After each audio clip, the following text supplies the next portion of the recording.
Thank you, Mr. Chairman.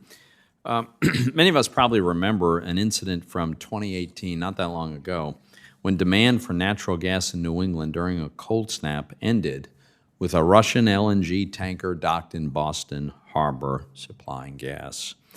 And the irony is incredible to me because this happened despite the fact that my state of Pennsylvania is sitting on enormous, enormous reserves of natural gas. We have a huge glut of natural gas. We have a tremendous amount of natural gas that we just don't take out of the ground because we've got nowhere to put it.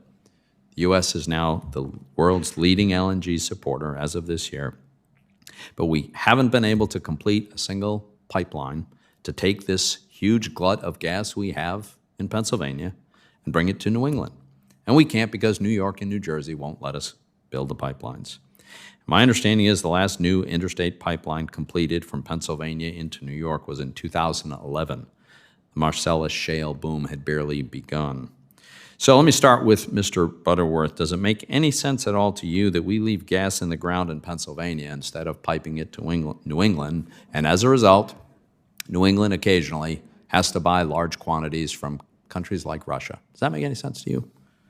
The Constitution pipeline was supposed to take gas from Pennsylvania to the New England states. When I got this job in 2016, we were meeting with contractors to pre-job the Constitution. It got scrapped. Also, I go to public hearings where I've been to public hearings in New York, in Buffalo, where a lady got up there and said, "We don't want your Pennsylvania frack gas." That's the type of stuff we're dealing with. I mean, it's just not. It's also the Nessie, which was going to take 1.8 million people off of heating oil in Brooklyn. We know heating oil is worse emitter than natural gas, but it never got through because they said AOC sent a rep there that said that you approved this project, the city will be underwater in 10 years. Just to address the obvious. If it were possible to build these pipelines, among other things, would it likely result in more work for your members? Heck yes.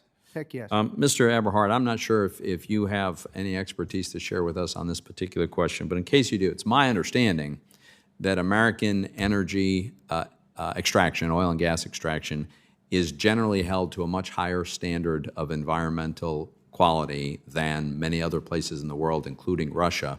So substituting Russian gas for American gas, or probably gas from other places, not only accomplishes nothing in terms of reducing gas consumption, but it's actually worse for the economy because it's a lower standard. Is that your understanding? Yeah, I can speak to this, Senator. So I'll tell you that the only country remotely close to us in terms of specifications for drilling onshore would be Canada.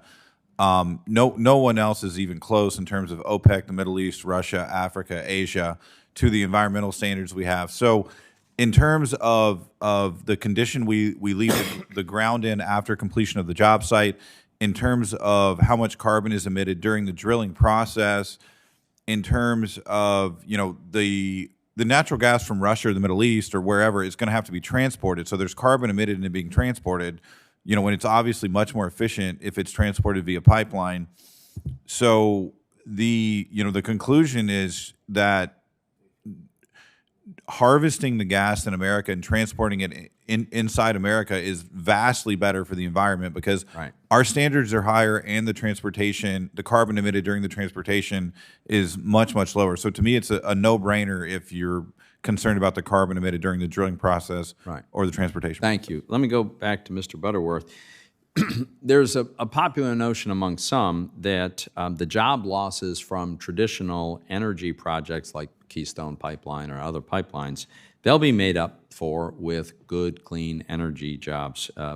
Case in point, at the White House press conference this past January, John Kerry famously said that laid-off pipeline workers, quote, can be the people who go to work to make the solar panels, end quote.